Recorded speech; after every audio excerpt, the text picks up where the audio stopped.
Hello welcome दोस्तों, आइए ज्ञान बढ़ाएं देख रहे हैं आप। मैं रवि कुमार एक बार फिर से नए वीडियो में हाजिर हूँ। दोस्तों, एक हमारे पास कमेंट बॉक्स में प्रश्न आया। प्रश्न था कि सर मैं हिंदी मीडियम से हूँ तो इंग्लिश मीडियम के बच्चों को मैं कैसे हैंडल करूँ, कैसे मैं पढ़ाऊँ जिससे कि मैं आसानी से उनको पढ़ा सकूँ। तो दोस्तों, इस वीडियो को आप पूरा ज़रूर देखिए जिससे कि आपको पूरी इन्फॉर्मेशन मिल सके। दोस्तों, सबसे पहले बात आती है कि आप हिंदी मीडियम से हैं और आप पढ़ाना चाहते हैं इंग्लिश मीडियम के स्टूडेंट्स को। तो दोस्तों, सबसे पहले आप अपने आप को चेक कीजिए, क्या आप इंग्लिश मीडियम को हैंडल कर ले जाएंगे। यदि आपको लगता है कि हिंदी मीडियम में ही आप हैंडल कर पाएंगे, इंग्लिश को हैंडल नहीं कर पाएंगे, तो फिर आप हिंदी मीडियम में ही पढ़ाएं।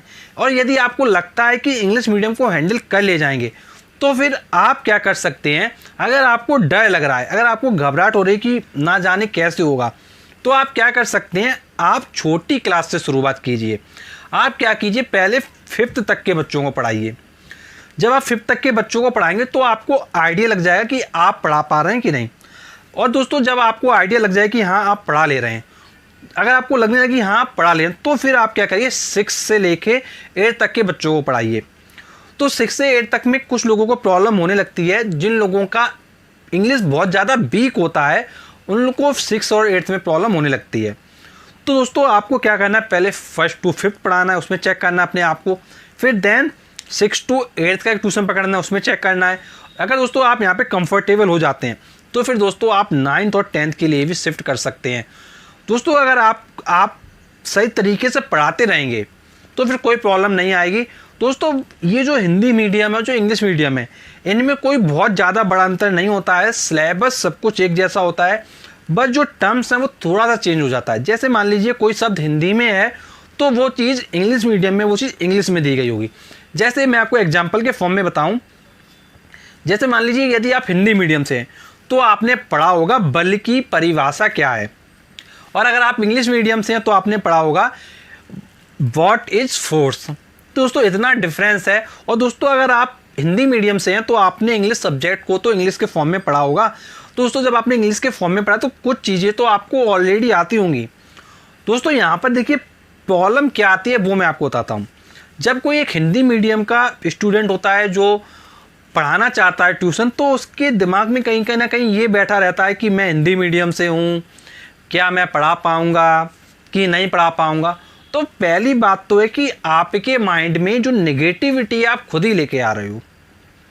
और दोस्तों, बात रही पढ़ाने की, तो उसके लिए तो आप पहले डेमो क्लास दोगे ना। तो डेमो क्लास में जब बच्चा सेटिस्फाई होगा तभी तो आगे ट्यूशन बढ़ेगा। तो उसके लिए तो आपको सोचना ही नहीं चाहिए, क्योंकि डेमो क्लास जो आप देने जा रहे हो वो तो बिल्कुल फ्री ऑफ कॉस्ट रहती है, उसमें आप कुछ पेमेंट वगैरह नहीं लेते हो। दोस्तों, जब आप डेमो क्लास दे के आओ, अगर बच्चे को समझ में आएगा तो बच्चा कहेगा कि हम पढ़ेंगे सर से या मैम से।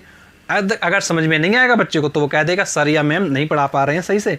तो ऑलरेडी आपको पता चल जाएगा कि मतलब बच्चा सेटिस्फाइड हुआ। तो दोस्तों, एक चीज़ और समझ लीजिएगा, अगर आप पहली बार पढ़ाने गए किसी के यहाँ और अगर उसने मना कर दिया तो इसका मतलब ये नहीं कि आप ही में कमी हो, तो आप एक बार दूसरे बच्चों को भी पढ़ा के देखिए।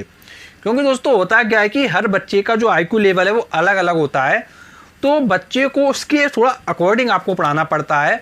और दोस्तों, ये एक बात ध्यान रखें कि आप कम से कम 4-5 ट्यूशन पढ़ाइए, उसके बाद अगर आप सब में फेल हो रहे हो तब आप छोटी क्लास की तरफ मूव करिए। अदरवाइज आप बड़ी क्लास उसको भी पढ़ा सकते हैं।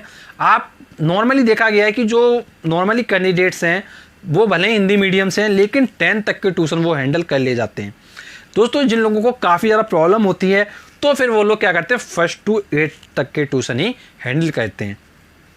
तो दोस्तों, हिंदी मीडियम इंग्लिश मीडियम से कोई ज़्यादा लेना देना नहीं है। अगर आपके अंदर नॉलेज है, अगर आपने सही तरीके से हिंदी मीडियम में भी पढ़ाई करी है, तो आप आसानी से इंग्लिश मीडियम को पढ़ा ले जाएंगे। यदि दोस्तों कोई आपकी प्रॉब्लम है तो दोस्तों कमेंट बॉक्स में कमेंट करके पूछ सकते हैं। और दोस्तों, एक हमारी प्लेलिस्ट है होम ट्यूशन होम ट्यूटर।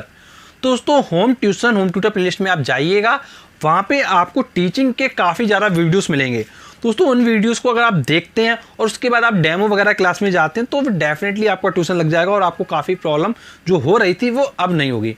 और दोस्तों, जो भी समस्याएं हैं आप कमेंट बॉक्स में कमेंट के पूछिएगा, हम आपको बहुत ही रिप्लाई करेंगे। तो चलिए दोस्तों, आज की वीडियो की समाप्ति करेंगे। मिलेंगे हम आपसे नेक्स्ट वीडियो में, तब तक के लिए शुक्रिया।